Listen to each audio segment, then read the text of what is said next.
The recruiting funnel from prospect to scholarship. This is the recruiting funnel in 15 minutes. And it is the Athletic Scholarship Podcast, episode number 122.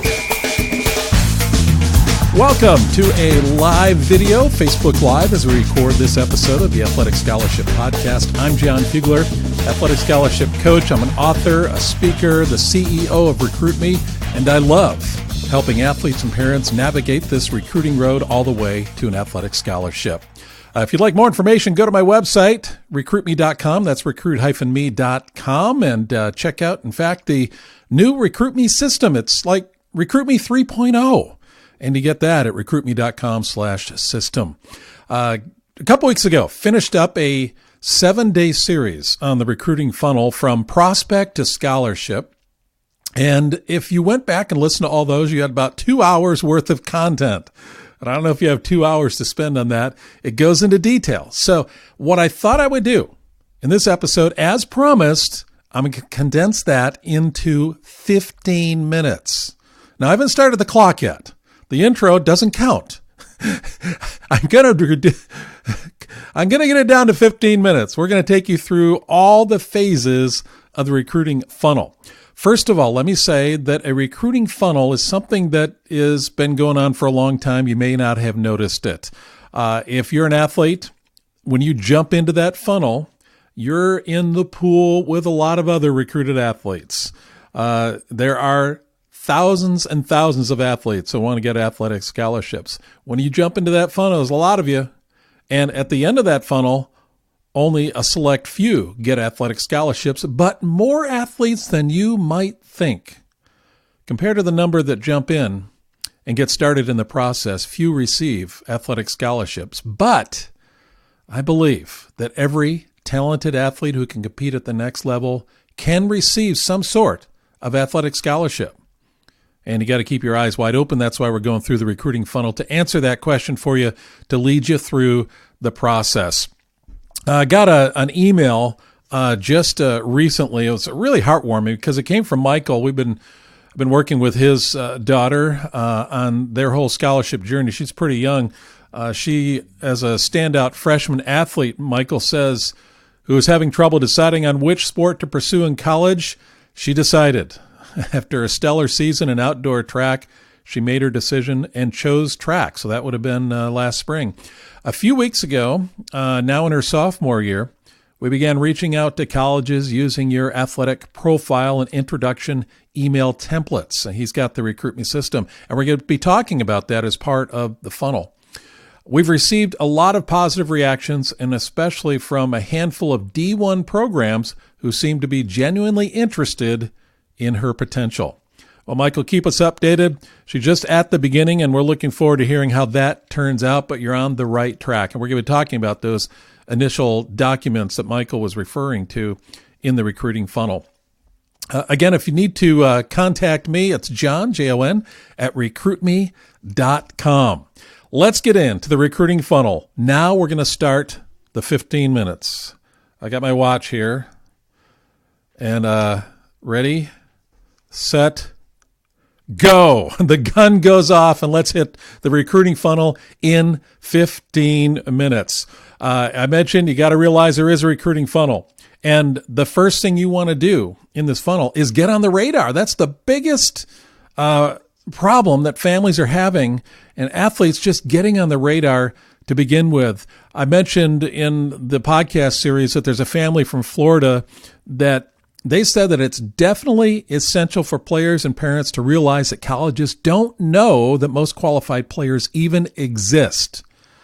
The family told me that nothing was happening on the recruiting front. They were intimidated on how to start the process. You can relate to that. You know, how to get it going, the fear of the unknown, that can really hold you back. But I worked with them on that step-by-step plan. It gave them great results. And once they took the first steps, they said the wheels started turning. They said the effort paid off. Eventually, their son got a scholarship at his first choice school. The wheels started turning. They took the first steps, and that's what we're talking about, getting on the radar, and here's how it happens. Plain and simple. You got to promote yourself. You know, that whole thing about promoting and marketing, and you may be turned off to that, but that's just the way it is these days. You got to do it. It's foundational in this whole process of getting on the radar, that first step of getting in the recruiting funnel. If you don't believe this, then stop the video, stop the podcast, and forget about pursuing a scholarship. You've got to promote yourself. You got to get in the pool. You got to get in the funnel. Getting into the funnel means you jump in. Coaches aren't just going to find you. That's a fallacy. That's a myth. First thing you need to do in this whole process of promoting yourself, you got to have somebody to promote yourself to. You got to have some coaches. You got to have some schools. Build a list of schools. So that's what you got to do. I'm thinking 40 to 45 schools is what I recommend to get in the funnel. I got an email from a dad that said that he sent out introductory packets, and we're going to be talking about those packets in just a moment, to 70 schools, all ranges, D1 to D3. They heard from 30 schools. That's fantastic. You start wide with your writing to schools and coaches, and it's going to narrow down less than 50% response here, but they got 30 schools interested in them. He went on to say a Georgia school was most interested, and his son went there. Didn't happen overnight. It was a process, but this was the beginning about getting on the radar. You build the list of schools, and what do you do with it? And by the way, I suggest going out, going to a coffee shop, bringing your laptop, your iPad, and start doing some research on schools while you're out there. Talk also about what your expectations are, athlete, and then parent, what your expectations are. So you want to match those. You want to have an understanding before you start the process, or you're going to have some conflict along the way. This is an arduous, difficult process at times, but you can handle it. Got to be on the same page when you get started. Here's what you want to do. We talked about the introductory packet. That is the first thing you want to put together. It's an introductory email. This is not an email where you are telling coaches everything about yourself. This is a handshake. This is you reaching out your hand, athlete, shaking the coach's hand and say, "Hi, I'm Jon Fugler. I play baseball, and I really would like to compete on your team." You don't say it just like that, but it's informal. It's personal. The email is directed to each coach by name. Yes, you have a template, so to speak, that you're using, but address the coach and the school by name. Be as personal as you can. This email is 4 or 5 paragraphs. That's all. Remember, it is an introductory email that's part of your introductory packet. You just want to introduce yourself and share a few highlights of your athletic career thus far. Along with that email in this package is your resume, or we call a player profile in some cases. If you go to my website, recruitme.com, you'll be able to get a template for a player profile absolutely free. It's a part of the Recruiting Power Pack at recruitme.com, recruit-me.com. That tells you exactly what you need to do to fill out that template, your resume. Once again, you're not telling the coaches everything. You got to leave something for conversation in the future, but you want to hit on the high points. These are 2 pieces that will get you in the door, that will get you in the funnel of some coaches, not all coaches. So that's the first thing you want to do. You want to get on the radar. Send that packet out to coaches, the email along with the player profile. You can send it by mail too. Not many people using mail these days. If you want to stand out, if you want to do something different, then go ahead and do it by mail, and you will get noticed a little bit more. So the second step now, as you're in the recruiting funnel, I want to talk to you about becoming a bigger blip on the radar. We got about 10 minutes to go on this, so I'm going to have to really move along. Becoming a bigger blip on the radar. Just because you get noticed by a coach does not mean that you're going to stay on their radar. They have an interest in you. They see your player profile. They look at your picture. They see some of your stats. They read your email, and they're saying, "Hey, this kid could be a prospect for my team a couple years from now." And they will respond back to you. That's a good sign. The family I referred to earlier was 75 packet sent out 30 responses, they were thrilled, and I was thrilled for them too. You gotta get a lot of coaches in your pool, and those others, some aren't going to respond, some will. But when they do respond, that's fantastic. There's a kid from New York that I helped with his introductory packet, and we talked about his package and worked with him on it. And as a result, his dad was so excited about what happened that he emailed me within a week and said that in less than a week, 2 coaches from D1 schools had already contacted his son's high school coach to check up on him. Activity was happening because he did his introductory packet right, got a response, and then what's next? To stay on the radar, the coaches are going to ask you to complete the questionnaire. They've all got online questionnaires. You can go in there and just start filling them out school by school. I don't recommend that. I want you to stand out. I want you to do something different. Don't be just one of those average recruited athletes. You want to stand out so the coach knows you as a person. So what I ask you to do is produce your own questionnaire, a master questionnaire, one that covers almost everything all those questionnaires online cover. Most of them are alike. There are some differences, different information they're asking for, but 95% of the information is pretty standard. You complete one that is your own, personalized. When a coach asks you to go fill out the form online, I encourage you to send the questionnaire to him or her. Why? Because it will take you a long time, one by one, filling out perhaps dozens of questionnaires. It'll take you forever. And as I mentioned, it's going to pare down. Not every coach is going to respond back to you. When you fill out the questionnaire, you may not have a response from a lot of those coaches. The numbers go down every step of the way till you settle in at some point. And these first 2 steps, when you send out your intro packet and when you complete the questionnaire, that's an elimination period. And it's going to come a little more clearly as to which schools are really interested in you. Send the intro packet, and then when they ask you to complete the questionnaire, you send them your master questionnaire. I work through that in the Recruit Me system. But that you can go online and look at what coaches are asking for in different schools and build your model, your master questionnaire from that, and then send that off to them. If they are truly interested, then they will respond back to you and insist that you go online and complete their online questionnaire. And I do that. Go ahead and do that. You're narrowing it down. They're narrowing it down for you, and that coach is showing an additional bit of interest for you. Want to welcome those who are on Facebook Live right now joining me. I appreciate that. And we're walking through the recruiting funnel in 15 minutes, and I've got about 7 minutes to go. We're taking you A to Z in the whole recruiting process, from prospect to scholarship, and we've covered the first 2 elements. We're also recording our podcast, episode number 122, the Athletic Scholarship Podcast. You can go there and listen to this entire thing. Now, the third step I want to talk to you about is having your own radar. So coaches have you on their radar. Well, you want to have coaches on your radar. This is a 2-way street. There are a couple tricks that you want to use as you do this. One is you want to respond to all calls, letters, and emails. If you want to stay on a coach's radar, if you want to have your own radar, then what you need to do is respond to all calls, letters, and emails to keep that flow going.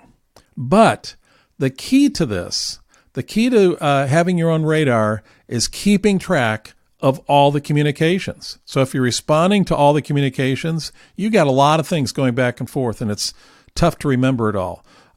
You can't remember it all. You're not expected to. You're mixing up coaches with schools, and if you do that, then you're in trouble on a phone conversation if you think this coach is from a different school than he or she really is. That could be embarrassing, and that could really shut down your recruiting process. So you want to track your communication, and what I do is I recommend that you have a grid. It could be an Excel spreadsheet that you have every school, every coach that you're working with, and you document the latest communication from them, and you have a history as you move along. You can print this out and complete it by hand, update it by hand, then bring it back in and make that the updates on digitally as well, and reprint every couple weeks or so. But it's really important that you track all the communication. You need to know, they need to know you know what's going on, and you need to know that you know what's going on. You have confidence when you're talking with coaches or you have emails going back and forth. Have your own radar, track your communication, know which coaches, which schools that you're working with. Another step as you work your way through the funnel, coaches are going to ask for video. I don't recommend you send it out right away with your intro packet, but coaches are going to ask for video, and I say this is 3D radar. We're all talking about radar from prospect to scholarship. Your video is extremely important, and at the right time you present that to coaches. I say it's 3D because they have read about you, they've heard from you, now they want to see you. They're not going to come out and see you in most cases. That's why video is so important. Couple points on video. By the way, on my website, as part of the Recruiting Power Pack, another free resource for you is how and when to use video. It's an audio that I recorded that is available there. You'll be able to download it within the recruiting, within the freebie there on my website. So go get it at recruitme.com.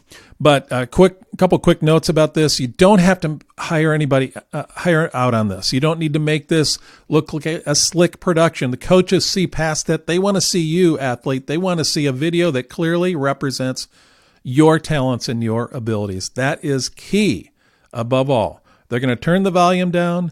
They don't care whether you got great music, great cutaways, great slides and pictures and graphics and all that. That's not it. The coaches really want to see you in action. So you want to have close-ups of you in action. You want to have pulling back so you can see the entire, if it's a soccer game, football game, entire field where you follow the athlete.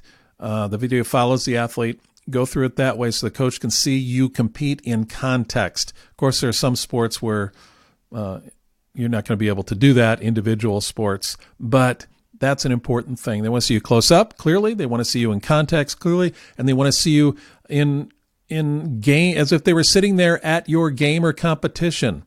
So you want running footage of an entire quarter or an entire half or 3 or 4 innings. They want to watch you, athlete, in context of the game. Running out of time here as we go through the recruiting funnel. I do want to let you know that the new RecruitMe system just launched a few weeks ago, and it is available for you. It's like RecruitMe 3.0, I'm starting to call it, because it's 3-in-1. And what we're doing is we're using audio, video, and digital to walk you step by step through the process to an athletic scholarship, to walk you through this funnel in detail so you come out on the other side with scholarship offers. Now, I encourage you to go to my website, recruitme.com/system, to find out more about the new RecruitMe system, RecruitMe 3.0. It's fantastic, and it's very inexpensive. And I want to make sure that I help you save time and money and do it right and come through this a successful family. So check it out, recruitme.com. Last couple minutes here talking about staying on the radar. You want to stay on the radar, and this is key. As I mentioned earlier, you can't just find yourself on the radar and you'll automatically forever be there and the coach will recruit you for a couple of years. No, you got to stay on the radar. Here's how you do it. You send updates to coaches. You attend camps. You attend showcases. Be careful about the last two. You could really spend too much money doing that. Got to be selective about camps and showcases. But after every season, after every test score that comes in, ACT, SAT, send those to coaches. Keep it up. Keep communicating with the coaches. That's very, very important. Then finally, making your school choice. This is the last step. As you walk through this process, you will have more than one choice.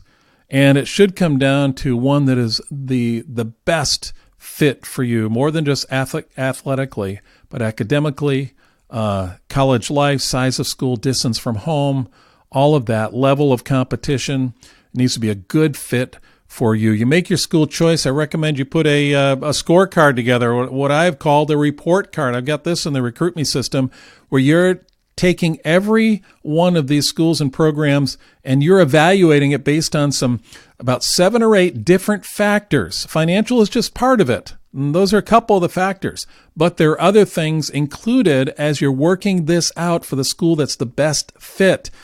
You take this and you rate each school under these 7 or 8 categories and you come out with an overall score. And it'll surprise you. You're not just operating on feeling, but you're operating on fact.